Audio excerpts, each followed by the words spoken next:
Så er det blevet mandag den 1. marts. Vi er i gang med en ny dag i vloggen. Det er jo i dag, at mange af butikkerne de har genåbnet i dag. Så jeg har egentlig været en tur ude forbi BR ude i Herning. Jeg har været en tur ude forbi Bilka ude i Herning. For at se, om de nu havde noget Lego til at ligge derude, som de skulle have solgt til nogle gode priser.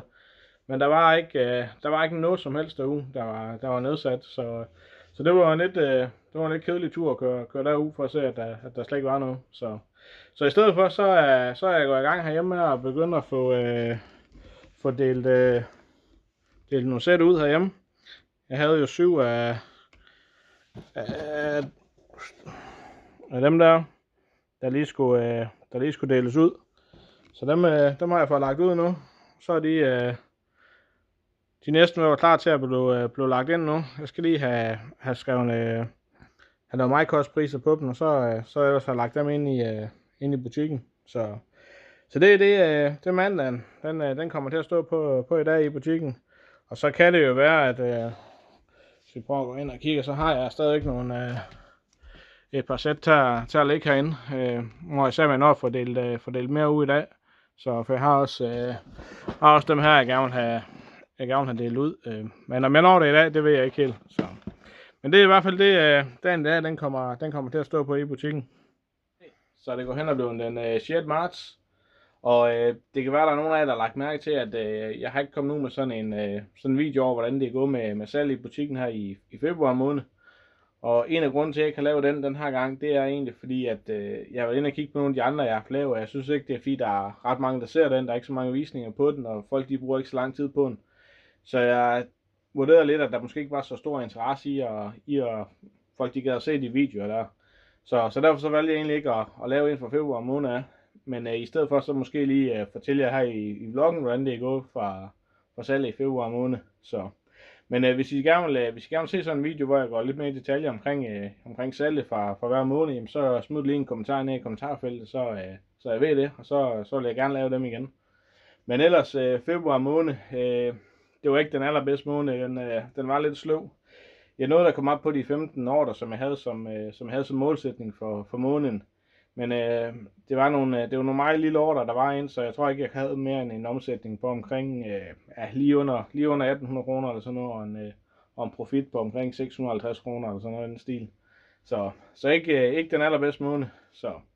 Men ellers så kan man sige, at marts måned her, jamen den er faktisk startet rigtig god ud. Som sagt, så har vi den 6. i dag, og jeg tror, jeg er på 11 ordrer indtil videre fra måneden, så hvad er det? 1,8 ordre eller sådan noget per dag i gennemsnit indtil videre. Så hvis den fortsætter med det, så bliver marts en rigtig god måned. Men nu må vi se, hvordan det kommer til at gå. Men igen, det er lidt det samme som februar måned. Ordren her i marts indtil videre har ikke været så store endnu. Men der er så mange af dem i stedet for. Så. Ellers hvad der er sket i butikken, jamen så har jeg været ude og få købt lidt flere ting ind til butikken. Som I kan se, der er lige lidt deroppe, jeg lige har fået købt lidt ind. Og så er der ellers en lille pose her, hvor jeg får købt nogle sæt i, jeg skal have dele ud til butikken. Og jeg regner egentlig med at få lavet en video her en af de næste par dage, som jeg smider ud, hvor I kan se nogle af alle de her ting, jeg får købt her. Hvad jeg har givet for dem, og hvad de deler ud til. Og jeg smider lige et link ind her i toppen, fordi den video den når nok komme ud, inden den her vlog her den kommer ud. Så. Men som sagt, i dag er der kommet 3 ordre ind, der sådan set der er pakket, der ligger der klar det skal ud. I går kom der 3 ordre ind, i forgårs kom der 2 ordre ind, så der er kommet, som sagt, der er kommet mange ordre ind her i marts måned. Derudover så har jeg endelig fået fat i noget ordentligt papir nu, og jeg har fået min printer til at virke. Nu skal jeg bare lige have skåret dem her ud, så jeg ved ikke, om den gider at fokusere her, så jeg kan få den til det. De er så nogle kort, der lige kommer med ud, når jeg sætter nogle ordre ud. Så de er lidt, det ser lidt bedre ud i forhold til de sort-hvide, der jeg fik printet ud første gang. Så nu er de også klar til at komme med ud. Så der er blevet købt noget ind, og der er godt gang i at pakke ordre i butikken, så der sker lidt lige for tiden. Så. Men det var, jeg tror egentlig, det var det, jeg lige havde for for i dag jeg lige vil vise jer, hvad der var sket i butikken. Men ellers så må vi jo se, hvornår der lige kommer en dag, hvor der sker noget igen.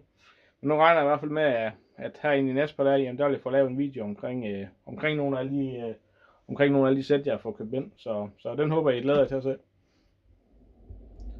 Så er det blevet tirsdag den 23. Det er jo et stykke tid siden, jeg har fået filmet noget sidst her fra butikken af. Der har været lidt travlt med noget arbejde og en masse andre ting, så jeg har ikke rigtig haft tid til at få filmet så mig her til vloggen. Så som I måske har set, så har jeg fået lavet en video omkring, eller en mere omkring noget wanted list, hvordan man bruger funktionerne deri. Men ellers så går det sådan ok i butikken her i marts. Der kommer stadig en del ordre ind.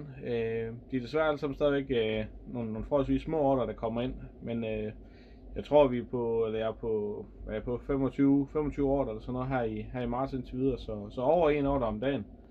Men som sagt, det er stadig nogle små ordre. Jeg tror gennemsnitligt på ordre ligger omkring 60, måske lidt over 60 kroner per ordre eller sådan noget.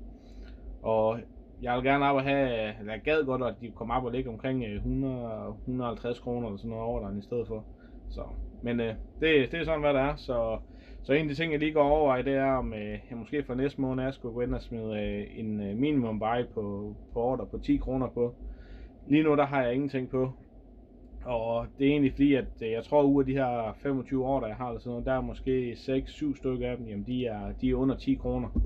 Så man bruger alligevel noget tid på at pakke sådan en ordre der, så i forhold til størrelsen på ordren, jamen så vil jeg gerne have, at de måske lige var lidt større. Men ellers så aften i dag, jamen den går egentlig lidt mere på at gå og kigge på nogle ikke Bricklink relaterede ting, men jeg lige vil prøve at sidde og rode med noget til en Lego-by, jeg måske engang skal have bygget noget for at lave plads til. Prøv at lave en af de der Mills baseplate der. Prøv at sidde og lege lidt med det. Og jeg har lige helt lagt en ordre ind nu her faktisk på Bricklink på nogle flere af alle de her klodser her til den her baseplate her, så jeg kan få lavet nogle stykker af dem måske. Og jeg har lige prøvet at sidde og tegne lidt i studiet omkring et udkast til, hvordan det måske kunne se ud, starten på sådan en Lego-by i hvert fald. Så det er det, kan man sige, aften i dag, den går lidt med at prøve at lege lidt med det, i stedet for som mig Bricklink i stedet for. Men derudover, så havde jeg egentlig en ting, at jeg har gået tænkt over her det sidste stykke tid, og jeg tænkte egentlig, det kunne være, at jeg der ser den her video her, I kunne hjælpe lidt med det. Så det er egentlig fordi, jeg går og tænker lidt over det der med, om man skulle starte Bricklink-butikken som en virksomhed. Som det er lige nu, hvis jeg nu går tilbage og kigger på, kan man sige, marts, februar, januar, december, det er sådan set de måneder, hvor jeg har haft rimelig gang i salget. Hvis jeg går ind og kigger på de måneder, hvor meget jeg har solgt for der og sådan noget, jamen så, som det er lige nu, jamen så kommer jeg ikke over de 50.000, hvis det er sådan, det fortsætter når man kigger hen over 12 måneder. Men begynder der nu at komme noget mere salg i det, jamen så kan jeg nemt komme hen over de 50.000. Så det er det, jeg sådan lige går overveje, det er det der med, jamen det er noget ved at starte op som virksomhed nu med Bricklink-butikken, eller bedre vente til, at man kan se, jamen nu kommer jeg over de 50.000. Så hvis der er nogen nu, der sidder og har nogle gode idéer, eller har nogle erfaring med det her med, jamen, hvornår kunne det være smart at starte sådan en virksomhed op, jamen så må jeg endelig gerne smide en kommentar ned i kommentarfeltet. Og ellers så kunne jeg se på kanalen, at lige nu der er der 41, der abonnerer på kanalen, og jeg har sådan godt tænkt lidt over, at kan man komme op på 50, der kunne tænke sig at abonnere på kanalen, jamen så tænker jeg lidt, at det skulle man da fejre lidt på en eller anden måde. Og der havde jeg egentlig tænkt lidt med et af de her små sæt, jeg har til at stå heroppe. Om det så er Harry Potter sæt, eller City sæt, eller måske et af de mindre Hidden Side sæt, jamen så kunne det være, at man skulle lave sådan en lille giveaway med en af dem. Så det er sådan nogle af de ting, jeg lige får tiden til at gå med lige i butikken i øjeblikket.